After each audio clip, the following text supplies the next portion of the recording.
Buenos días a todos nuestros hermanos que nos escuchan en diferentes lugares. Que el Señor los bendiga ricamente y aquí tenemos la reflexión de este primer día de la semana. Está basada en las palabras de Apocalipsis capítulo 3 y el tema de la reflexión de hoy se llama Sé vigilante, sé vigilante. Vamos a leer esta porción desde el versículo 1 hasta el versículo 5. Y dice así: Escribe al ángel de la iglesia en Sardis, el que tiene los 7 espíritus de Dios y las 7 estrellas, dice esto: Yo conozco tus obras, que tienes nombre de que vives y estás muerto. Sé vigilante y afirma las otras cosas que están para morir, porque no he hallado tus obras perfectas delante de Dios. Acuérdate, pues, de lo que has recibido y oído, y guárdalo, y arrepiéntete, pues si no velas, vendré sobre ti como ladrón, y no sabrás a qué hora vendré sobre ti. Pero tienes unas pocas personas en Sardis que no han manchado sus vestiduras y andarán conmigo en vestiduras blancas, porque son dignas. El que venciere será vestido de vestiduras blancas, y no borraré su nombre del libro de la vida, y confesaré su nombre delante de mi Padre y delante de sus ángeles. Como les dije, la reflexión se llama Sé vigilante y sale de aquí mismo, de este pasaje. Vamos en primer lugar a ver un poco del contexto en el cual se escribe esta porción dirigida a la iglesia de Sardis. El Señor, en su evaluación de esta iglesia, toma en cuenta la historia de la vida de Sardis y bien conocida de los hechos que acontecieron a sus habitantes, para decirle a su iglesia con palabras bien comprensibles que asuman la postura correcta como pueblo de Dios, para no correr la suerte misma de los habitantes de Sardis. Entonces les está diciendo que miren su historia para que no cometan los mismos errores. Acordémonos y aceptemos que el Señor resucitado y glorioso tiene el control y potestad de todas las cosas. Él dijo en Mateo 28:18, dio su encargo. En esta porción de Mateo 28:18 tenemos el encargo que fue muy claro antes de irse a preparar lugar. En una lectura rápida, usted se puede dar cuenta que Jesús el Señor dijo: haced discípulos, o sea, seguidores de Cristo, seguidores del Señor. Y este encargo ha de ser la meta fundamental de las iglesias hasta el último día. Si este encargo es descuidado, tengamos la certeza de que la cabeza de la iglesia lo va a recordar en su soberana forma, como lo hizo en el primer siglo y a través de la historia. Vamos a ver un texto que menciona Pedro en el primer siglo de la vida cristiana. En el capítulo 4, versículos 12 y 17, Pedro dice lo siguiente como una advertencia para todos los tiempos para la iglesia del Señor. Amados, no os sorprendáis del fuego de prueba que os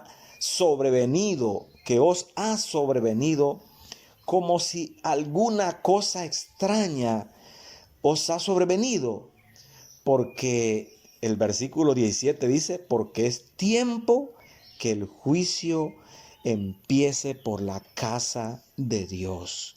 Queridos hermanos, si bien es cierto, Dios está tratando con el mundo para salvarlo, para ayudarlo,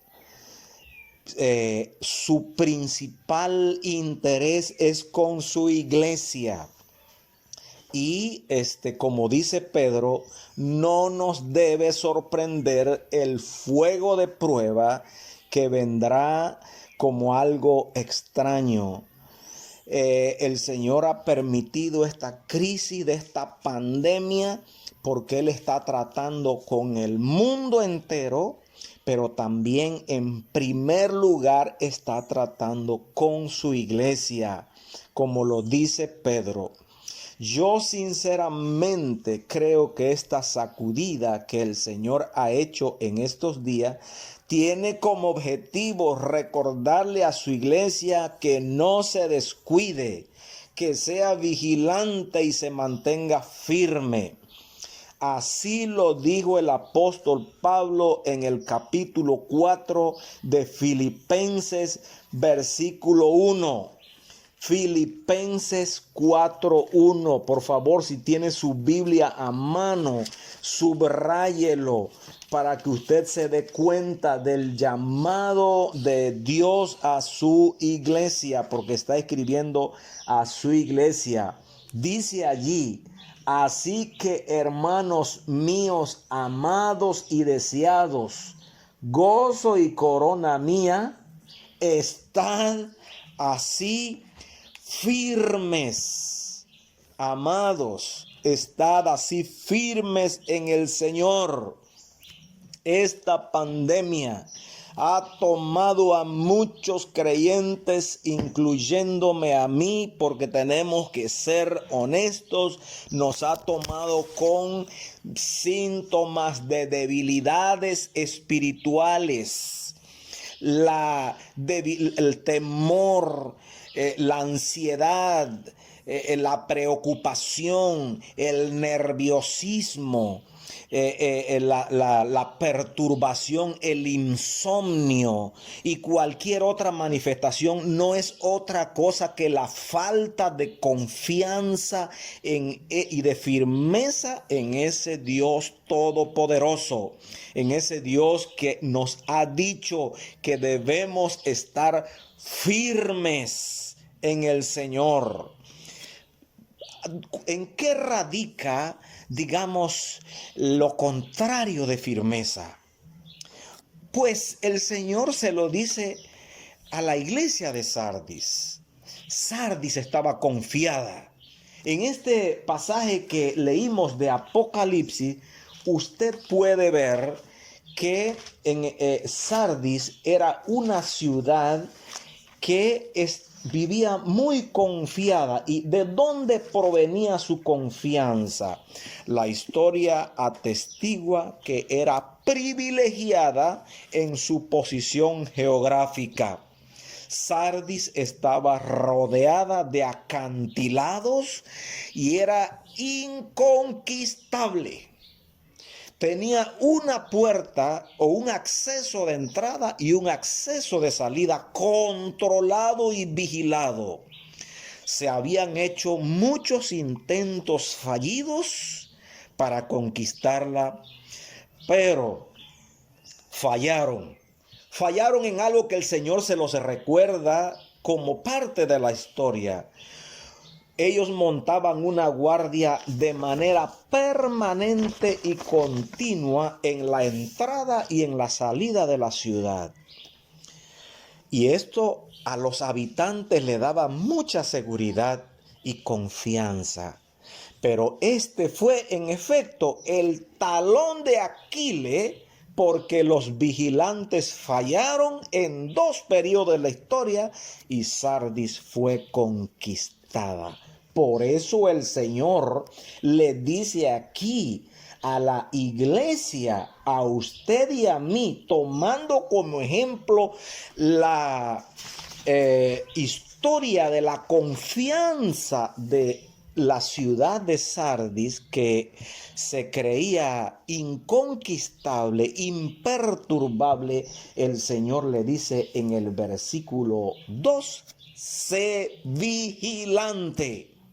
¿Y qué es eso? Esto no es otra cosa que manténgase despierto, manténgase alerta, manténgase en la vigilancia. ¿Pero en la vigilancia de qué? Pues en la vigilancia de su seguridad. Esto dice el Señor. La segunda razón por la cual Sardis vino abajo, siendo una ciudad inconquistable, entre comillas, ellos se basaban su confianza en una extraordinaria riqueza. Fue una de las ciudades más ricas del mundo y Sardis era la capital de Lidia. El oro corría como agua allí. Y fue allí donde surgieron las primeras monedas de oro acuñadas. A los reyes se les apodaba reyes de oro. ¿Qué les parece ese apodo? Reyes de oro. Una ciudad opulenta. Y así se veían todos sus ciudadanos. Aún después de su conquista, ellos quedaron tan aturdidos porque nunca esperaban la repentina destrucción, que después de ser ellos reducidos a escombros por la conquista, todavía tenían el orgullo en su interior de su gloria pasada. Hermano, usted y yo no podemos vivir en el presente de los recuerdos pasados. Por eso ellos, los de Sardis, vivían sumergidos en las glorias del pasado. De allí las palabras: yo conozco tus obras, en el versículo 1, que tienes el nombre de que vives y estás muerto. ¿A qué nos recuerda esto? Esto nos recuerda a la iglesia de Sardis, sus habitantes, los moradores de Sardis y sus habitantes, en una aplicación a la iglesia.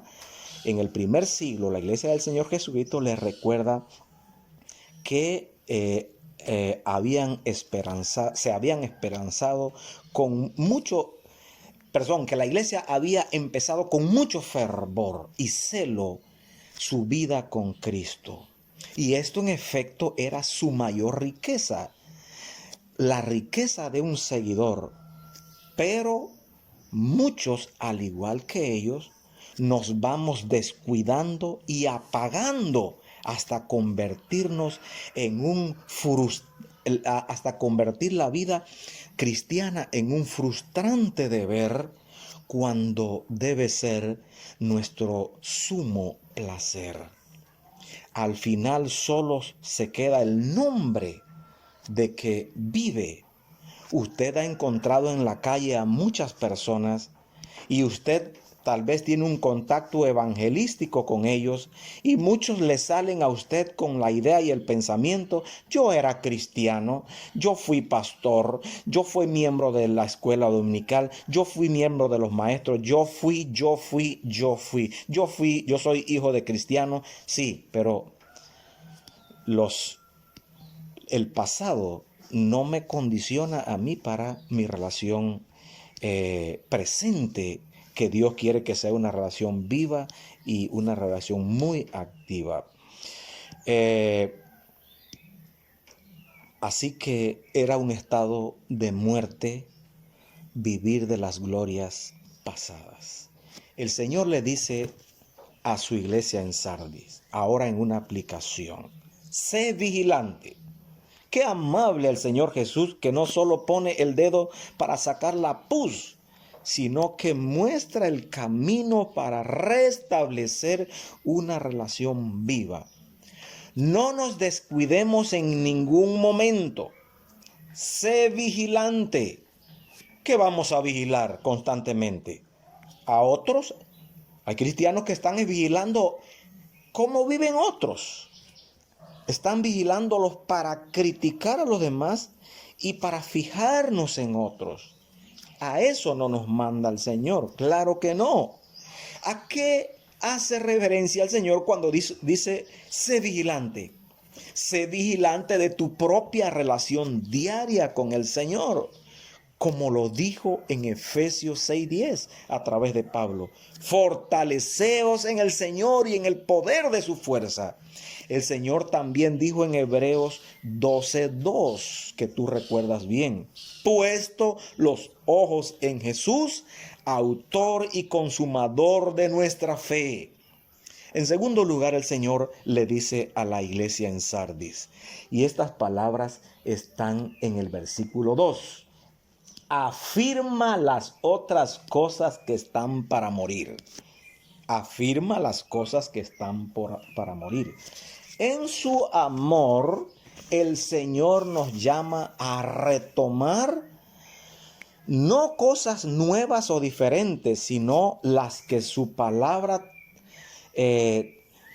ha dicho, ha exhortado a hacerlas. Él dijo en Mateo 11:30, mi yugo es fácil y ligera mi carga. El Señor no nos quiere atiborrar de cosas difíciles y agobiantes. Él ha dejado prescrito en su palabra las cosas que Él quiere que se mantengan vivas y activas en la vida de un seguidor. ¿Cuáles son estas cosas? Te voy a enumerar algunas y espero que tú no hayas descuidado estas cosas. No son todas, pero son las que más sobresalen en la lectura sencilla de su palabra. Número 1, meditación, memorización y lectura de su palabra. ¿Cómo anduvo antes de esta pandemia la lectura de la Biblia en tu vida? Colosenses 3:16 dice, la palabra de Cristo more en abundancia en nuestros corazones, cantando con salmos, con himnos y cánticos espirituales al Señor. Yo conozco muchas personas que muy poco leen las Escrituras, y esto es un reclamo del Señor cuando dice, afirma las cosas que están para morir. Espero que la palabra, la memorización, la meditación, la lectura no sea una cosa que usted se estaba muriendo en usted. Otra cosa, comunión con la iglesia. Hebreos 10:25 dice, no dejando de reunirse. Y usted sabe bien que a usted lo han correteado tal vez, lo han invitado, lo han llamado, le han reclamado. Oiga, ¿cuándo va? ¿Cuándo asiste? Esto no es por gusto. El Señor dijo que no debemos dejar de reunirnos. Y el salmista dijo, allí envía a Dios bendición y vida eterna. Y usted se la está perdiendo o se la estaba perdiendo. Así que esperamos que no sea de las personas que ya en cuanto a la asistencia estaban dejando de reunirse, uniéndose al grupo de los que el Señor sanciona aquí. Y en Hechos 2:42, la iglesia del primer siglo se reunía en el templo para la comunión. ¿Cuánta falta nos hace la comunión, hermanos? Yo añoro estar con mis hermanos. No hay domingo y miércoles y otros días de compromiso que este servidor se para y instintivamente pienso inmediatamente, hoy es el día de ver nuestros hermanos, el día de comunión. Pues Dios nos tiene privados de la comunión a muchos hoy. ¿Por qué? Porque estábamos dejando de congregarnos para adorar a nuestro Dios, para la comunión con nuestros hermanos. Y hoy añoran la comunión, la añoramos, y Dios nos está dando una pequeña, cucharadita de la necesidad de esto y de que Él ha dicho. Espero que al terminar esta pandemia usted sea uno de los primeros que corra a la comunión con nuestros hermanos. Es más, hágalo en su casa con su familia, porque eso es parte también donde hay 2 o 3, como aquí hoy lo estamos haciendo con mi familia, estemos en comunión con el Señor. Número 3, servicio. Cada miembro del cuerpo de Cristo ha recibido una habilidad o un don para servir. No es que voy a servir en un corto tiempo, sino siempre como los miembros de su cuerpo. Los miembros de su cuerpo, cada uno tiene su función. Y el día que usted pierde un miembro, ese día de ahí para adelante usted nunca más es igual. ¿Qué tal que se le caiga un diente? ¿Cómo le anda usted con eso? Ay, qué bueno que me sirvió como por un par de años. Hay un ojo, me sirvió por... No, usted quisiera que todos sus miembros estén al servicio pleno hasta el último día de su vida. Así el Señor ha dado a la iglesia dones a usted, a mí, y quiere que esos dones los pongamos a servir no por una temporada, no por unos días, sino siempre. Esa es otra cosa que está para morir, dice Cristo en su palabra, en su mensaje a la iglesia de Sardis. ¿Cómo anda su servicio al Señor? ¿Ha muerto? Espero que no. Oración. Esto es pasar tiempo en conversación con nuestro Padre, con el Señor Jesús en comunión íntima, un tiempo de calidad, nada apresurado, algo planeado. Y muchas veces nosotros tenemos a Dios como un chiquillo de ir a ser mandado, que le anotamos las cosas que queremos y que se vaya a la tienda o al kiosco rápidamente y que lo más pronto posible nos las traiga. Acuérdese que Samuel dijo: habla, Señor, que tu siervo oye. Tomemos un tiempo para oír la voz de Dios. Pero el siglo XXI y XX al final ha cambiado este versículo y ya hoy no es habla Jehová que tu siervo oye, sino oye Jehová que tu siervo habla. Porque vamos tan rápido la oración como una repetición y ya nos paramos de ahí. Bueno, Dios, ahora tú tienes que contestar esto. Eso no es un tiempo, y Dios está añorando este tiempo, y por esto es el tiempo de la pandemia hoy, porque usted ha tenido suficiente tiempo con temor y bajo sus rodillas para estar en la presencia de Dios, para derramar su alma allí. Eso Dios lo quería, porque eso es para el bien no de Dios, sino para nuestro bien. Otra cosa que espero que el tiempo de oración haya andado muy bien ahora en este último tiempo y usted no lo deje caer, porque el mensaje dice: sé vigilante y no dejes caer estas cosas. Manténgalas. La otra cosa que quiero mencionar es la contribución con mis bienes al sostén y al avance del reino de Dios. No sé cómo ha sido usted con lo que Dios le ha dado. Pero ahorita mismo a lo mejor está sin trabajo, a lo mejor no puede ir a trabajar y Dios le ha quitado el cheque, le ha quitado la fuente de su ganancia. Ahora usted quisiera contribuir para la obra de Dios, pero no tiene. Dios ha venido repentinamente como llegó a la iglesia de Sardis y ha quitado muchos privilegios a sus hijos, porque el que tiene se le dará más, dice el Señor. Pero al que no, al que Dios le dio y no lo está usando, aún eso se lo va a quitar. Hermano, usted va a recuperar su trabajo, usted va a recuperar su salud, usted va a recuperar todo, pero esperamos y Dios espera que en este mensaje usted retome esas cosas que había dejado y que las haga firme de ahí en adelante. En 1 Corintios 16, 1 y 2, Dios dice cómo debe hacerse. Cada primer día de la semana se recoge lo que hay que contribuir para el avance del reino de Dios. Espero que con su contribución el reino de Dios haya avanzado en este tiempo. Bien, ese es un punto muy importante. La gente lo toma como que eso es lo que quieren todos los pastores, pero no, esa es una parte muy importante para el avance del reino. Visitación con propósitos claros, para alentar, para orar juntos, para fortalecer y animar a los hermanos. No una visitación para ir a criticar al hermano, para ir a criticar al pastor, a los diáconos, al anciano. No para ir a quejarse. Una visitación para fortalecer. Los hermanos se visitan unos a otros para compartir, para alentarse, para fortalecerse, como lo dice la Biblia. Evangelización, termino con esto, no son las únicas cosas que se han olvidado o han perecido y hay que fortalecerle. Esto de la evangelización constituye el marco de toda actividad de y en la iglesia. Jamás debemos perder este norte. Recordemos que no es la iglesia ni ninguna asociación la que dicta las normas del Señor. Toda actividad que haga la iglesia que no haya ordenado el Señor, por muy buena y simpática que se vea y bien llevada que se realice, no va a considerarse como perfecta, porque lo que Dios no ha mandado no se debe hacer.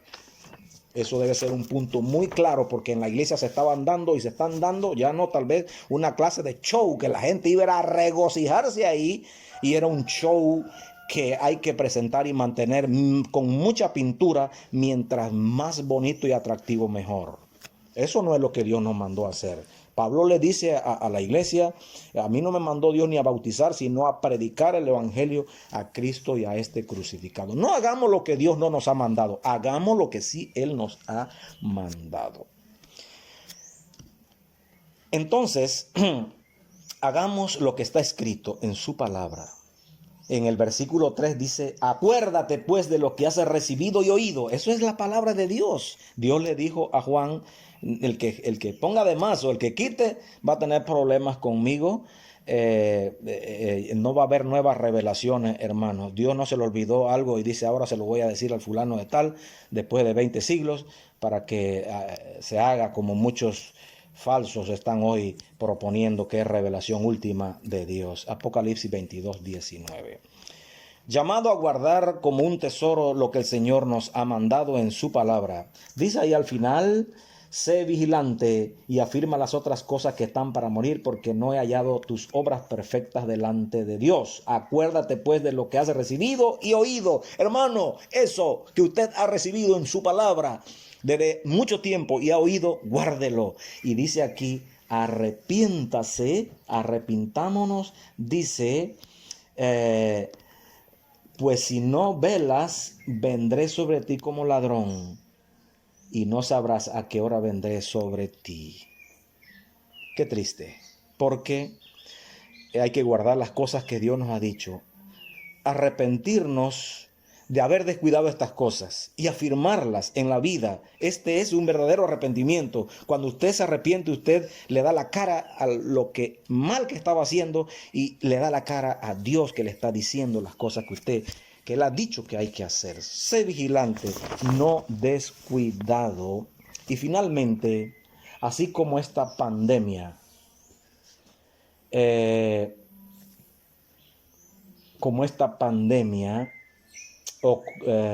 nos ha agarrado a nosotros de improviso, así será la venida del Señor también. Esta pandemia ha sorprendido, confundido y afectado a la iglesia y al mundo. Y el Señor pone de manifiesto que sorprenderá a la iglesia de Sardis, la iba a sorprender si no tomaba los correctivos. ¿Sabe qué? La iglesia de Sardis desapareció del mapa. El juicio cayó, no prestaron atención, no acataron las advertencias que el Señor, su cabeza y guía y sostén, le estaba haciendo. ¿Y usted cree que nosotros vamos a correr una suerte diferente? El Señor nos está advirtiendo porque Él es bueno. Siempre hay un remanente. Quiero terminar con las palabras del versículo número 4. Dice, pero tienes unas pocas personas en Sardis que no han manchado sus vestiduras y andarán conmigo en vestiduras blancas porque son dignas. Siempre hay un remanente entre los cuales Dios cuenta que usted esté allí en ese grupo. En los caminos del Señor y en sus decisiones nunca hay una mayoría que manda, como hoy, que dicen que la voz del pueblo es la voz de Dios. No, Señor. Eso no dice la Biblia, que las decisiones de la mayoría es la decisión de Dios.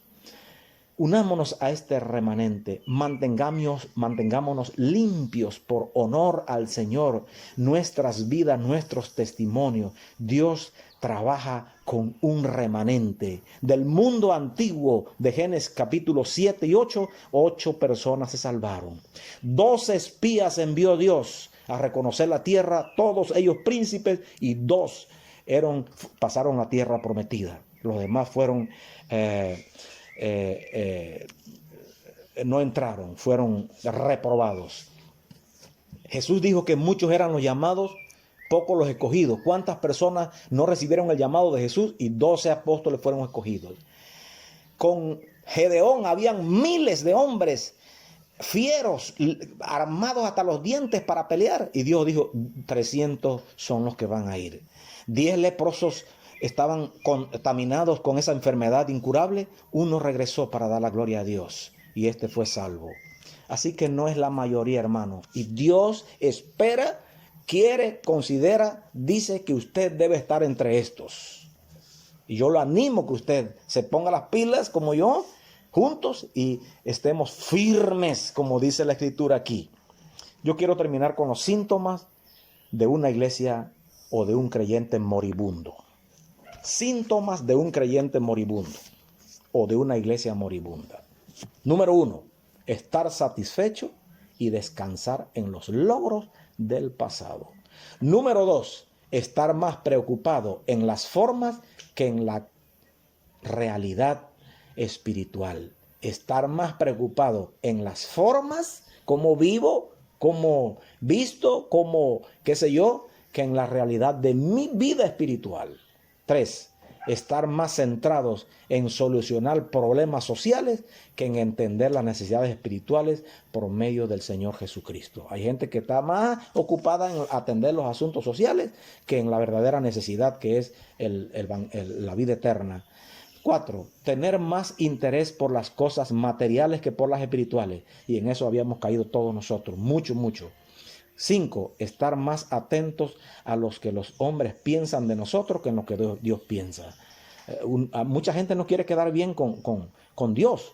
Prefiere quedar bien con los hombres aunque quede mal con Dios. Y eso está pésimamente mal y Dios no aprueba nunca esto. 6, hacer más énfasis en las denominaciones y en las iglesias que en la palabra de Dios. Y 7, perder la convicción en la palabra de Dios por la circunstancia que estamos viviendo. Hermano, no pierda usted la convicción en la palabra del Señor, en sus promesas. Recuérdese que el Señor dijo que el pueblo que conoce a Dios, y eso es usted y yo, se esforzará y actuará.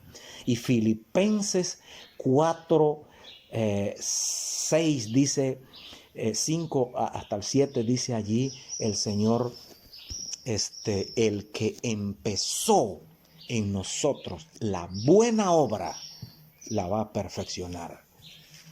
Y si Dios es por nosotros, ¿quién contra nosotros? Dios está a favor de usted. Dios está apoyándolo a usted. Dios está antes y después, arriba y alrededor de usted. Si Dios lo defiende a usted, si Dios es su escudo, si Dios es su protector, eso es lo que está diciendo allí. Si yo soy el que te guardo, te protejo, si Dios es por usted, ¿quién contra usted y contra mí? Tenemos que creer estas promesas, porque si nos llenamos de temor, de miedo, de dudas, es porque no le estamos creyendo a Dios.